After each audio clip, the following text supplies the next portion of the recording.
और गांधी जी ने सत्याग्रह की व्याख्या कैसे की? गांधी जी के द्वारा सत्याग्रह की व्याख्या सत्य की शक्ति के रूप में की गई। किस प्रकार से की थी? उन्हें सत्य की शक्ति के रूप में सत्याग्रह की व्याख्या की थी। गांधी जी ने सत्याग्रह शब्द किस भाषा से लिया? तो ये संस्कृत भाषा से लिया था सत्याग्रह शब्द। गांधी जी के अनुसार सत्याग्रह का उद्देश्य क्या है? तो अन्याय के विरुद्ध शांतिपूर्ण प्रतिरोध सत्याग्रह उनका प्रमुख उद्देश्य था।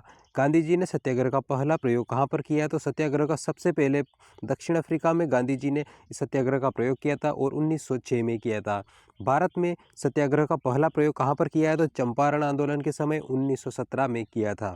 नेक्स्ट प्रश्न, गांधी जी के 3 प्रमुख आंदोलन कौन से हैं?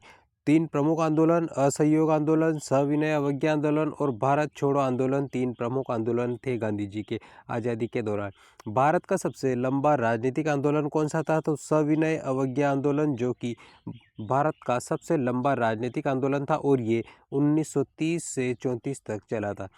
अगला प्रश्न, गांधी जी के जीवन का सबसे बड़ा उद्देश्य क्या था? तो सत्य और अहिंसा पर आधारित समाज को जागरूक करना उनका सबसे बड़ा उद्देश्य था। गांधी जी के अनुसार शक्ति का सर्वोच्च रूप क्या है? तो गांधी जी के अनुसार शक्ति का सर्वोच्च रूप आत्मबल होता है। गांधी जी के अनुसार बल प्रयोग का परिणाम क्या होता है? तो हिंसा और प्रतिशोध की भावना जन्म लेती है बल प्रयोग। गांधी जी का सत्याग्रह किस सिद्धांत पर आधारित था? तो आत्मशक्ति के नैतिक बल पर आधारित था गांधी जी का सत्याग्रह का सिद्धांत। गांधी जी ने अपने अनुयायी को किस जीवन शैली का पालन करने को कहा? तो उन्होंने अपने अनुयायी जो थे उन्हें सादगी, संयम और सेवा की भावना को जीवन शैली में लाने के लिए उन्हें पालन करने के लिए कहा था। गांधी जी ने कहा था सादा जीवन उच्च विचार हैं, ये गांधी जी के द्वारा कहा गया था। गांधी जी ने स्वराज की परिभाषा किस रूप में दी थी? तो उन्होंने आत्मनियंत्रण और नैतिक स्वतंत्रता के रूप में स्वराज की परिभाषा दी थी। गांधी जी ने कहा स्वराज भीतर से शुरू होता है। क्या कहा था उन्होंने? गांधी जी ने कहा था कि स्वराज भीतर से शुरू होता है। 216 नंबर का प्रश्न, गांधी जी के अनुसार स्वराज का अर्थ क्या है? तो दोस्तों उनके अनुसार स्वराज का अर्थ राजनीतिक स्वतंत्रता नहीं बल्कि आत्म संयम और आत्मनिर्भरता है। गांधी जी ने स्वराज मेरा जन्मसिद्ध अधिकार है कहा था। तो दोस्तों ये गांधी जी ने नहीं कहा था, स्वराज मेरा जन्मसिद्ध अधिकार, ये नारा बाल गंगाधर तिलक के द्वारा दिया गया था। गांधी जी ने करो मरो का नारा कब दिया था? तो दोस्तों भारत छोड़ो आंदोलन के दौरान गांधी जी ने 1942 में करो मरो का नारा दिया था। गांधी जी के अनुसार भारत की आत्मा कहाँ रहती है? तो दोस्तों महात्मा गांधी जी के अनुसार भारत की आत्मा गाँवों में बसती है। गांधी जी के अनुसार ग्राम स्वराज क्या है? तो उन गांव की आत्मनिर्भरता की शासन व्यवस्था ग्राम स्वराज कहलाती है। अगला प्रश्न, गांधी जी ने नमक कानून तोड़ो का आह्वान कब किया था? 1930 ईस्वी में गांधी जी ने नमक कानून तोड़ो का आह्वान किया था। गांधी जी की यात्रा दांडी यात्रा कितने दिन चली? तो 24 दिन चली थी गांधी जी की दांडी यात्रा। नेक्स्ट प्रश्न, दांडी यात्रा का आरंभ कब हुआ था? तो 12 मार्च 1930 को दांडी यात्रा का आरंभ हुआ था और इसका अंत 6 अप्रैल 1930 को हुआ था। दांडी यात्रा दोस्तों 24 दिनों तक चली थी नमक कानून तोड़ो के तहत और 12 मार्च 1930 से लेकर 6 अप्रैल 1930 तक ये दांडी यात्रा चली थी।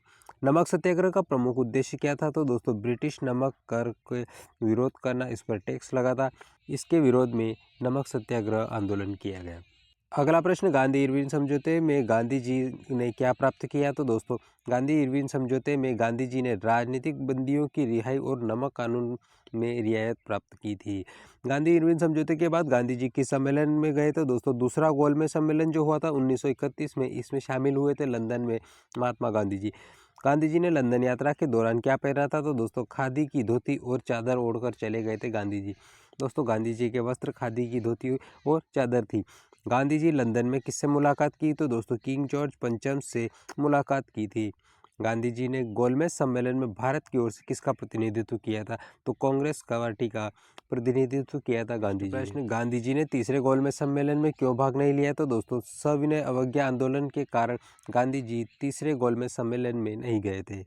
गांधी जी का प्रसिद्ध कथन था मेरी आत्मा में मेरा हिंदुस्तान बसता है, ये उनका प्रसिद्ध कथन था। गांधी जी ने अस्पृश्यता की किस रूप में देखा? तो दोस्तों सामाजिक पाप के रूप में देखा था गांधी जी ने अस्पृश्यता को, छुआछूत को। गांधी जी ने हरिजन शब्द का प्रयोग किसके लिए किया था? तो दलित और शोषित वर्ग के लिए महात्मा गांधी जी ने हरिजन शब्द का प्रयोग किया था। गांधी जी ने हरिजन सेवा संघ की स्थापना कब की थी? 1932 ईस्वी में महात्मा गांधी जी ने हरिजन सेवा संघ की स्थापना की थी। अगला प्रश्न, गांधी जी ने छुआछूत के विरुद्ध कितने वर्ष तक संघर्ष किया? तो लगभग 15 वर्षों तक महात्मा गांधी जी ने छुआछूत के विरुद्ध संघर्ष किया था। गांधी जी ने अस्पृश्यता निवारण के लिए क्या किया? तो दोस्तों मंदिर प्रवेश आंदोलन चलाया था महात्मा गांधी जी ने अस्पृश्यता निवारण छुआछूत के समाधान के लिए। दोस्तों वीडियो पसंद आ रहा है तो लाइक और चैनल को सब्सक्राइब जरूर कर लीजिए। गांधी जी ने पहला मंदिर प्रवेश कहाँ चलाया? तो व्याकोम, जो कि केरल में स्थित है ये मंदिर, यहाँ पर पहला मंदिर में प्रवेश आंदोलन चलाया था। व्याकोम सत्याग्रह कब हुआ था? 1924 ईस्वी में हुआ था। व्याकोम सत्याग्रह किस मुद्दे से जुड़ा था? तो दोस्तों दलितों के मंदिर प्रवेश के अधिकार से जुड़ा हुआ था। अगला प्रश्न, गांधी जी ने कहा ईश्वर अल्लाह तेरो नाम, यह उनके सर्वधर्म समभाव का प्रतीक था। गांधी जी ने सर्वधर्म समभाव का अर्थ क्या बताया? तो उन्होंने सभी धर्मों का समान सम्मान बताया था। गांधी जी ने सभी धर्मों का समान सम्मान बताया था। गांधी जी के अनुसार सच्चा धर्म क्या है? तो दोस्तों सत्य और अहिंसा सच्चा धर्म है गांधी जी के अनुसार। गांधी जी ने धर्म को किससे जोड़ा था? उन्होंने नैतिकता और कर्तव्यों से जोड़ा धर्म को।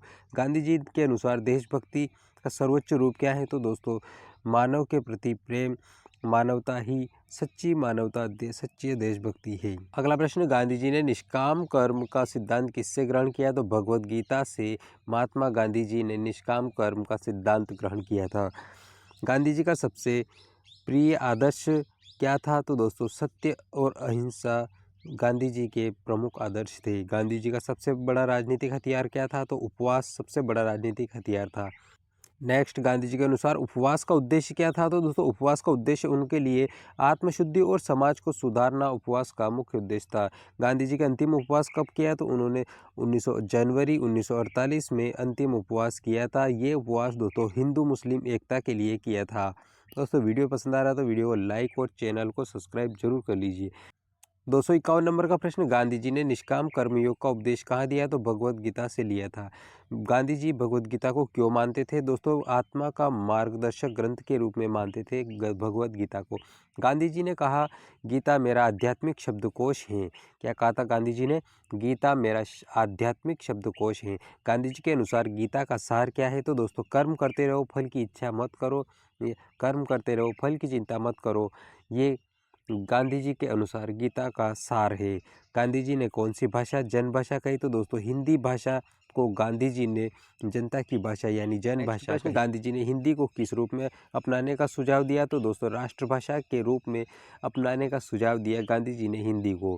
गांधी जी ने हिंदी हिंदुस्तान की भाषा है कहा था। तो दोस्तों बनारस हिंदू विश्वविद्यालय में कहा था उन्होंने कि हिंदी हिंदुस्तान की भाषा है। ये बात बनारस हिंदू विश्वविद्यालय में गांधी जी ने कही थी। अगला प्रश्न, गांधी जी का मानना था कि शिक्षा का माध्यम कौन सी भाषा होना चाहिए? दोस्तों शिक्षा का माध्यम जो है मातृभाषा होना चाहिए महात्मा गांधी के अनुसार। गांधी जी के शिक्षा नीति को क्या कहा गया? दोस्तों गांधी जी की शिक्षा नीति को बुनियादी शिक्षा, जिसे बेसिक एजुकेशन कहा जाता है, बेसिक एजुकेशन यानी बुनियादी शिक्षा के नाम से जाना जाता है गांधी जी की शिक्षा को। बुनियादी शिक्षा योजना कब प्रस्तावित की गई? तो 1937 ईस्वी में बुनियादी शिक्षा योजना प्रस्तावित की गई। अगला प्रश्न, गांधी जी की शिक्षा नीति का मुख्य उद्देश्य क्या था? तो दोस्तों श्रम आधारित सर्वांगीण विकास करना गांधी जी की शिक्षा नीति का प्रमुख उद्देश्य था।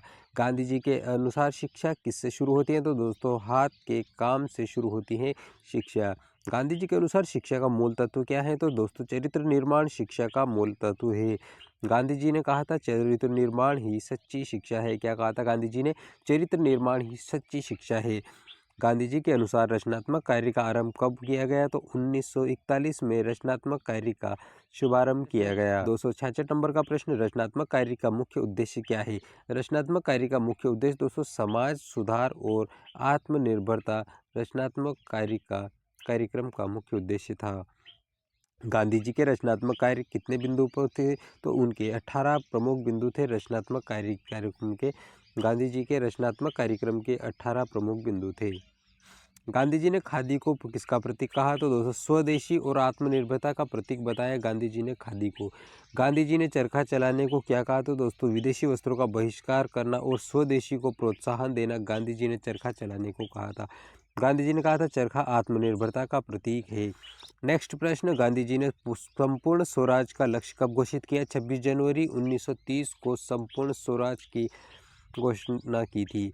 26 जनवरी 1930 को किस रूप में मनाया जाता है? तो स्वतंत्रता दिवस के रूप में मनाया जाता है, क्योंकि इसी दिन संपूर्ण स्वराज की लक्ष्य घोषित किया गया था।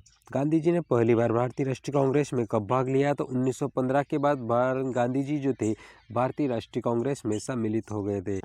गांधी जी को भारतीय राजनीति का युग प्रवर्तक क्यों कहा जाता है? क्योंकि दोस्तों उन्होंने शांतिपूर्ण तरीके से संघर्ष के कारण महात्मा गांधी जी भारतीय राजनीति के एक युग पुरुष के रूप में आए। गांधी जी का पहला अखबार कौन सा था? तो दोस्तों इंडियन ओपिनियन, जो कि दक्षिण अफ्रीका में उन्होंने चलाया था, गांधी जी का पहला अखबार। अगला प्रश्न, गांधी जी ने भारत में कौन सा अखबार निकाला? तो भारत में महात्मा गांधी जी के द्वारा यंग इंडिया और हरिजन नामक पत्रिका निकाली थी। यंग इंडिया का प्रकाशन कहाँ से होता था? तो कौन सी भाषा में होता? अंग्रेजी भाषा में होता था। और हरिजन जो पत्रिका थी, इसका प्रकाशन किस भाषा में होता था? हरिजन पत्रिका हिंदी और गुजराती दोनों भाषा में प्रकाशित होती थी। अगला प्रश्न, गांधी जी ने अपने लेखों में समाज के किस वर्ग पर सबसे अधिक बल दिया? तो दोस्तों गांधी जी ने किसान और श्रमिक वर्ग पर सबसे अधिक बल दिया था।